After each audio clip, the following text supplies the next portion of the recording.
मज़ीद वीडियो के लिए पाक उर्दू स्टोरी चैनल को सब्सक्राइब करें।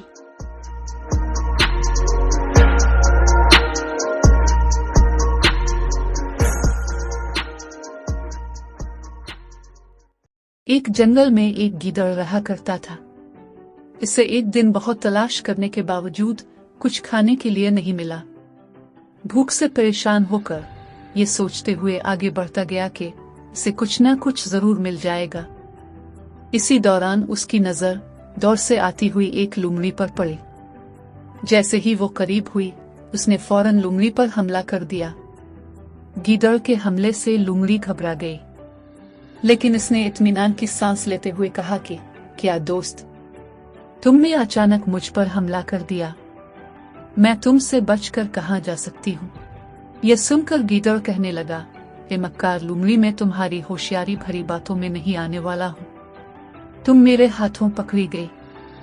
मैं बहुत खुश हूँ और तुम्हें किसी हाल में भी छोड़ने वाला नहीं हूँ। गीदड़ की बातें सुनकर लुमड़ी खूब हंसने लगी। लुमड़ी की हंसी देखकर गीदड़ हैरान हो गया। गीदड़ कहने लगा, मक्कार लुमड़ी, तुम अपनी मौत को करीब से देखकर अपनी बेबसी पर हंस रही हो। गीदड़ की बातों की परवाह किए बगैर लुमड़ी हंसती ही जा रही थी। वो कहने लगी, मुझे मौत का खौफ नहीं। वो कब और कैसे आएगी मुझे मालूम नहीं। मैं इसलिए हंस रही हूँ कि किसी बड़े शेर या चीते के हाथों मरने की बजाय तुम्हारे हाथों पकड़ी गई। ये सोचकर मुझे हंसी आ रही है। ये सुनकर गीदड़ ने गुस्से से कहा, मैं तेरी मक्कार भरी बातें यहीं खत्म कर देता हूँ। गीदड़ लुमड़ी को खत्म करने के लिए आगे बढ़ा तो ये देखकर लुमड़ी ने आजिज़ी करते हुए कहा, तुम मुझे यकीनन मार डालो, लेकिन मेरी एक गुजारिश है। मेरे बच्चों को मक्खन बहुत पसंद है और मैं मक्खन लाने के लिए ही निकली हूँ। वो भूख के मारे मेरा इंतजार कर रहे होंगे। तुम मुझे कुछ देर के लिए छोड़ दो, मैं उन्हें मक्खन देकर वापस आ जाऊंगी। इसके बाद तो मुझे अपनी मर्जी से मारकर खा लो। लुमड़ी की बातें सुनकर गीदड़ ने हैरानगी से पूछा कि मक्खन क्या होता है और वो कहाँ मिलेगा। लुमड़ी कहने लगी कि वो बहुत मजेदार और मुलायम होता है, मुंह में डालते ही घुल जाता है। खाए बगैर इसका मजा जुबान से जाहिर करना मुश्किल है। लुमड़ी की बातें सुनकर गीदड़ के दिल में मक्खन खाने की ख्वाहिश पैदा हो गई।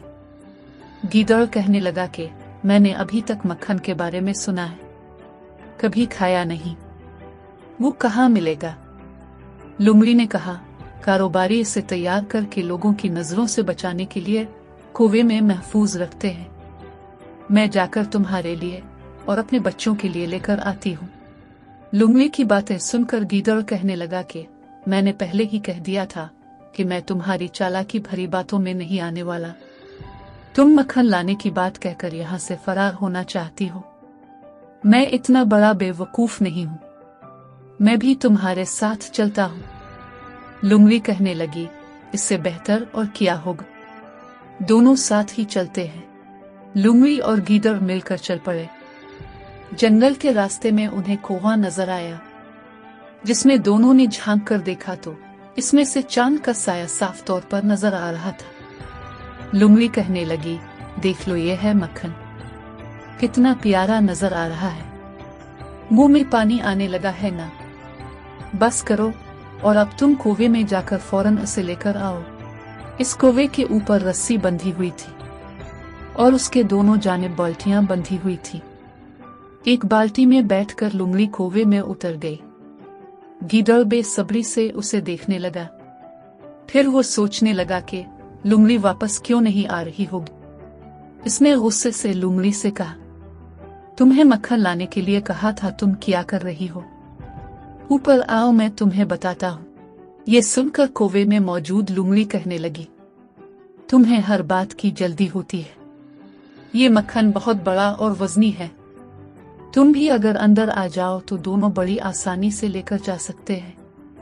लुमड़ी की बातें सुनकर गीदड़ जल्दबाजी में रस्सी से बंधी दूसरी बाल्टी में बैठ गया और कुएं में उतरने लगा। गीदड़ के वजन से दूसरी जानिब लुमड़ी ऊपर आती गई। इसने फौरन छलांग लगाकर फरार अख्तियार किया, जबकि गीदड़ कोवे में गिरकर हाथ पांव मारते मारते दम तोड़कर मर गया। सबक: हमें हमेशा हालात के मुताबिक सोचना चाहिए। जाने अनजाने में मुसीबत किसी भी वक्त हमें घेर सकती है। ऐसे में बिला खौफ व खतर अक्ल का इस्तेमाल करते हुए मुश्किल हालात से निकलने का हल तलाश करना चाहिए।